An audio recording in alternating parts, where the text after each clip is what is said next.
100%. You elevate the physical intimacy the moment that you elevate the emotional and the spiritual as well. 1000%. It doesn't make any sense to me why hooking up is a thing.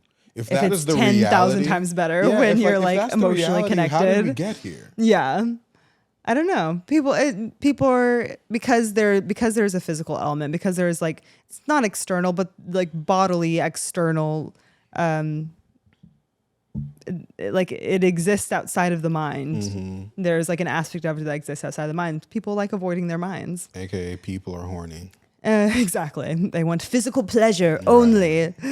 Give me the physical pleasure. There's more to human interaction than just fucking. Which is funny because the next section that we have is physical intimacy. Yeah. Which is equally as important in a relationship. Totally. As the psychological. But I will say that physical intimacy isn't just intercourse. No. Which a lot of people fail to understand. Yes. Break it down for us. Tell us it's not just intercourse. What does that mean? It means that we have to expand our definition of what sex is. And I like using the term eroticism. Yeah. Because eroticism, I do.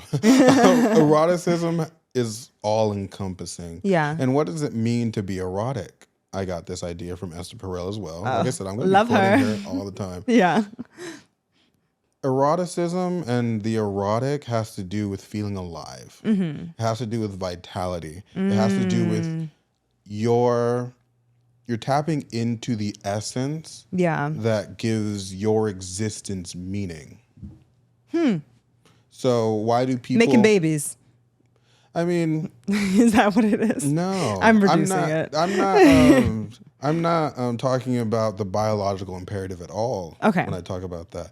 What I mean is that sexual energy tends to touch on the reason why people exist. Not just reproduction, but the pleasure, the joy, the connection, the love, the fun, the playfulness. Like there's so many aspects in it. Totally. Which is funny because like we were saying, I don't know how it got reduced to just, oh wow, you're hot. Like I'm a smash, like whatever. Yeah. I don't know how that happened. So it's so easy for people to drown themselves in that one aspect. I guess I'm answering the question that I just proposed. Yeah. Answer it. Yeah. No, yeah. Like people drown themselves in that because they're trying to access the nature of what eroticism is, the vitality, what it means to like be alive. And it's funny to me because when you stop using physical intimacy as the term, when you stop using sexual intimacy as the term, sexual energy as the term, you just like like what is actually vitality? Let me look at the definition right now so it actually like means something. What is vital? The capacity to live, right? The capacity to live and develop, the vigor, your vigor for life. Yeah. Right? Yeah. Your reason for existing. Like you wake up in the morning ready to go. Yeah.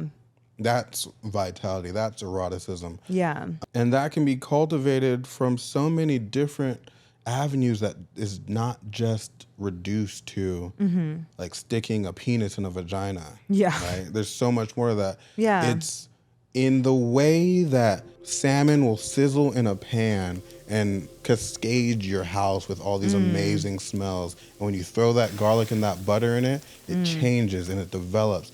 It's what it means to like ski down a hill and like take that slope and you're in the air. That parabola, that's vitality.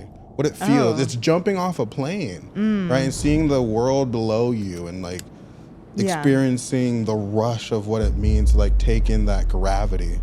It's smelling a flower. Wow. It's holding a hand, right? It's listening to a concerto. It's creating that concerto. And you want to reduce that to sticking a penis in a vagina? Damn, no, now when you say it like that. I'm saying. Yeah, no, it's true. I'm saying. That was very poetic. So, like we were saying the last time, we were going to elaborate in this episode. If you guys have this negotiation to have sex a certain day and you don't want to do it, Yeah. what other things can you do? I mean, Yeah. I just gave you a few, right? Yeah. Go Sing ski. a song, dance, Yeah. right? Yeah. Dance around your room like your little kids. Build a pillow for it, for crying out loud. Right. Make a cheese board. Yeah. Cook a meal. Yeah. All No, these these are all things. things. Just lay under the covers, Play a game. right? All this shit. Yeah. No, Go that is. for a walk, hold hands, just sit there, hold each other, Yeah.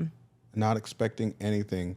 And a lot of the times too, because women get to experience these other levels of intimacy, which I say a lot, and men, they're the only way that they're that's socially acceptable for them to experience physicality is through sex.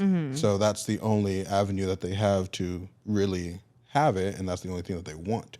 So in that like women like have these levels of intimacy in other areas of their lives that are not relationships. Exactly. Like in their friendships as well. Yeah. Okay. I agree with that. Yeah. So if they finally have like a person that they want to create this level of intimacy with, but the only thing that they can think of is fucking, right? Right. And it can become burdensome when you don't want to give that all the time. Yeah. And then it becomes a whole thing when they can't explain why they need so much of it because they're chasing this idea of what physical intimacy means to them and what it represents. It's representing this whole other like aspect of their intimacy that you don't even know is affecting them.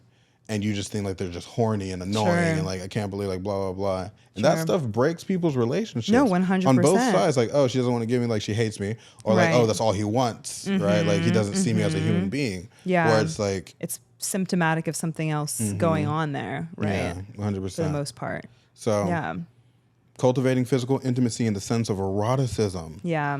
It's being physical. Yeah. It's being present in the moment. It's the way that you guys look at each other. It's the way that you guys exist in relation to each other's physicality. Yeah. Every time you touch someone doesn't mean that you have to engage in intercourse. Right. And there's a way to touch someone sexually and erotically without necessarily leading to that space. Yeah. And the more you master that, the more people recognize that they are a person worth having that attention for. Yeah. Right? Because if every touch that you give them leads to something that you're getting out of them, as a woman who's giving, as a man who's taking in that dynamic, then it's really hard for her to see that you're seeing her. Whereas like, if you just hold her and expect nothing, that's something you're giving. Yeah. And that they can receive it and then they can push it back to you. Yeah. Just the way like, you're just brushing her back, right? She's washing the dishes, pat her on the back, slap her ass, whatever. Those type of little things. Right. No, My rant is no, over. you obviously do a really good job and have a really firm grasp on this, on these concepts. And I always love hearing you talk about it because I feel like I learn something every single time. And I never can like, you just speak on it so well. It's like, yeah, that is 100% so true. You have a very firm grasp on this space.